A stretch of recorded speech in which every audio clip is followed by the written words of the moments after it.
is the Minnesota Senate Republican Caucus. We're at the MCCL March for Life at the state capitol in St. Paul. And this is the 42nd March for Life, commemorating the 1973 Roe v. Wade decision that legalized abortion on demand through all 9 months of pregnancy. All these people here are marching for life today. Not sure if you can see, they go all the way to the back there. I don't know if you can see all those buses that are lined up. They came from schools, from churches, from all over the state, really, to try to end abortion. And we do this every single year. Like I said, this is the 42nd March for Life. We're just waiting for the program to begin. It doesn't actually start until 12:30 with speakers and things like that, but we're kind of standing here at the front of the stage. And we have a lot of Republican senators here today that are out supporting the right to life. It's a real tragedy. 600,000 unborn children have been killed in Minnesota. And we just feel that it's our duty to come out here and be voices for those innocent lives. Let's see if we can find someone to interview.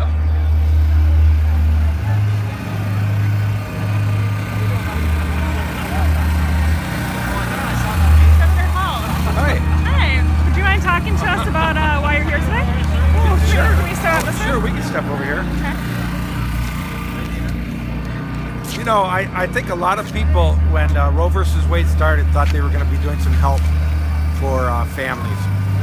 And it doesn't help, it hurts our society. And we have had, over the years, I think it's now 55 million babies aborted. And I think it's just a travesty that we have that. I'm here to stand up for life. Even when my wife and I were pregnant before we got married, two people suggested, have an abortion, don't ruin your life.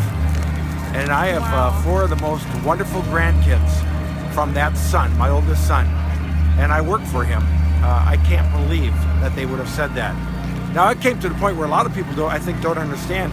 Even last year, I authored a bill that prevented the abortionists, when they do an abortion and they botch it and the baby comes out alive. That happens often. When the baby comes out alive, in the past they could actually kill that baby or let that baby set and die, even though it was out of the womb, breathing, alive, and healthy, fairly healthy. And we stopped that. I mean, that's how far this is going. They're selling baby parts. Selling baby parts. Do we live in a society of Frankenstein where you can sell parts to somebody? I mean, it's just unbelievable. It is just unbelievable. So we're here to try to say enough is enough. After I don't know how many years it's been. Right.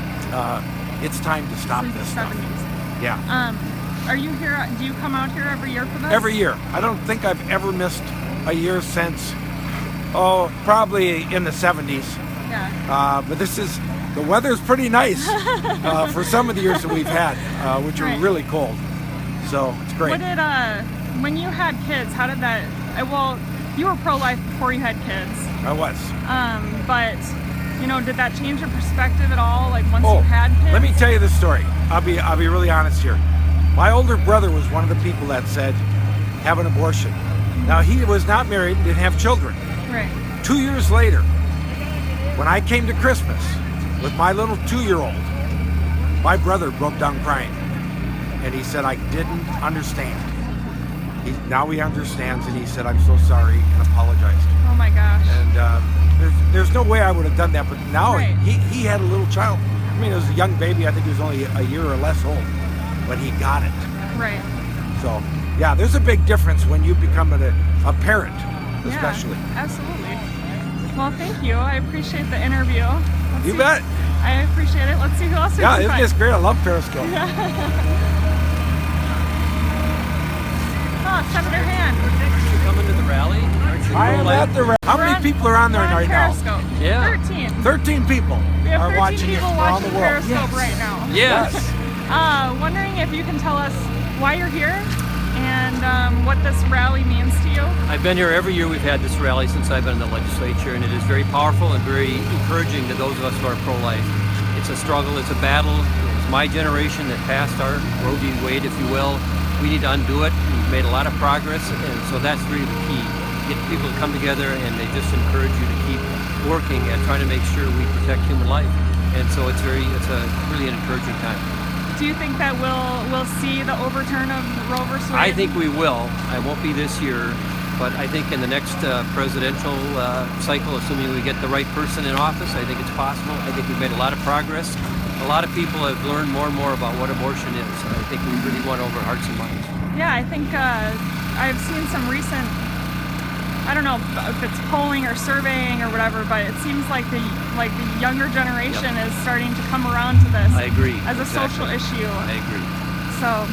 I agree. There's so many things that have gone on with this, and so much bad information, and I think we're winning that battle, though. It's just going to take a while to do it, which, again, just shows why this was so bad for the Supreme Court to do it. We ought to be dealing with these things in legislation. Okay, great. Thank you so much. It looks like the program's starting. Yep, I better go.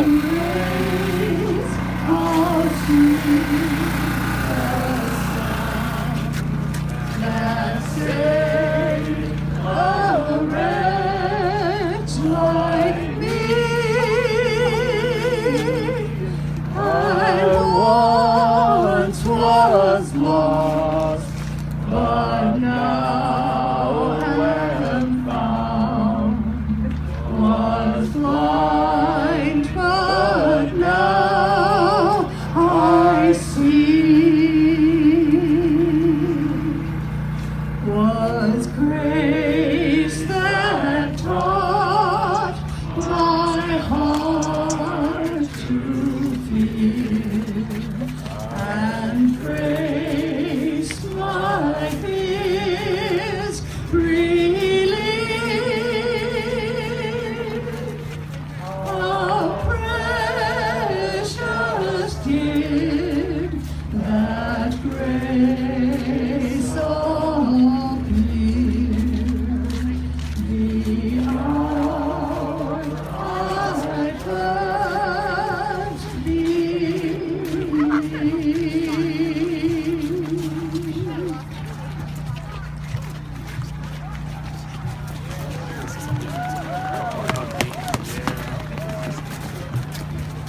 All right, we'll tune back in here soon.